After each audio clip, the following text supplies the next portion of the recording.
নীলফামারী জেলা গোয়েন্দা শাখার সংবাদ সম্মেলনে অনলাইন ভিত্তিক ভিসা প্রতারক চক্রের মূল হোতাসহ 4 সদস্যকে গ্রেপ্তার করা হয়েছে।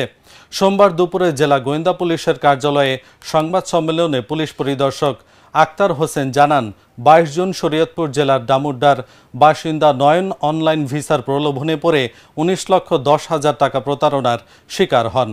ভুক্তভোগী এ ঘটনায় নীলফামারী ডিবি অফিসে লিখিত অভিযোগ করলে তদন্ত করে সংঘবদ্ধ অনলাইন প্রতারক চক্রের 4 জনকে গ্রেপ্তার করা হয়।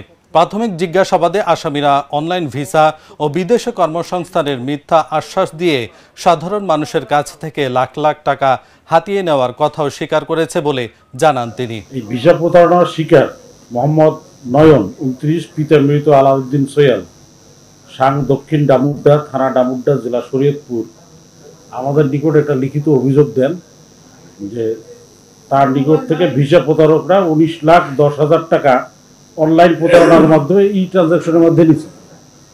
এরকম অভিযোগকারী সে 5 জনের নাম উল্লেখ করে এবং আরও কয়েকজনের কথা বলে যে নাম ঠিকানা আমি জানি না। ওই অভিযোগের প্রেক্ষিতে আমরা আমাদের ইন্সপেক্টর আক্তার নেতৃত্বে একটা টিম পাঠাই। পুলিশ সুপার মহোদয়ের নির্দেশক্রমে উনি এই অভিযোগটা অনুসন্ধানকালে ঘটনার সত্যতা পায় এবং 4 জন ব্যক্তিকে আটক করে। কিশোরগঞ্জ থানাধীন বিভিন্ন এলাকা থেকে 4 জন অপরাধীকে আটক করার পর তাদের কাছ থেকে মোট 6টি অ্যান্ড্রয়েড মোবাইল ফোন এবং 3টি বাটন মোবাইল সেট উদ্ধার করে, জব্দ করে এবং এই ঘটনাটার সত্যতা পায় এবং ওই আসামিদেরকে যখন জিজ্ঞাসাবাদ করা হয় তারাও ঘটনাটা স্বীকার করে যে আমরা এই প্রতারণাটা করছি। এই ঘটনাটা তারা ঘটাইছে ফেসবুক, তাদের একটা আইডি আছে, ওই আইডিতে নিজেদের পরিচয়টা গোপন করে বিভিন্ন পরিচয় ধারণ করে অন্যের একটা আইডি থেকে কিছু তথ্য চুরি করে তারা এই বিদেশের লোক পাঠায়। এরকম একটা টিম সাজছে, এক একজন কেউ সেনাবাহিনীর লোক, কেউ হাই কমিশনের লোক, এরকম সেজে এই নয়নের সাথে এই প্রতারণাটা করছে।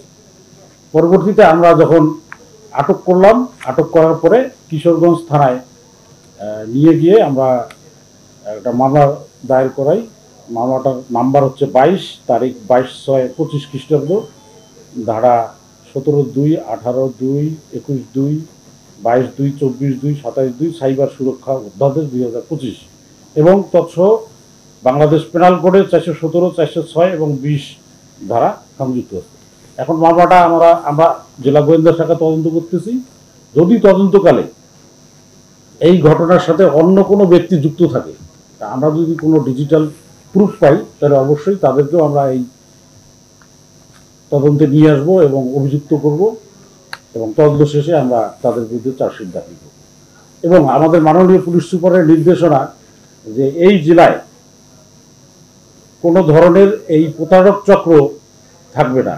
আমরা চেষ্টা করে যাব প্রতিদিনই অভিযান করতে। যত অভিযোগ পাবো আমরা প্রতিটা অভিযোগ আমরা পুঙ্খানুপুঙ্খভাবে অনুসন্ধান করে এই প্রতারণা বন্ধ করার আপ্রাণ চেষ্টা করব এবং এই অপরাধটাকে আমরা যতটা সম্ভব কন্ট্রোলে নিয়ে আসবো।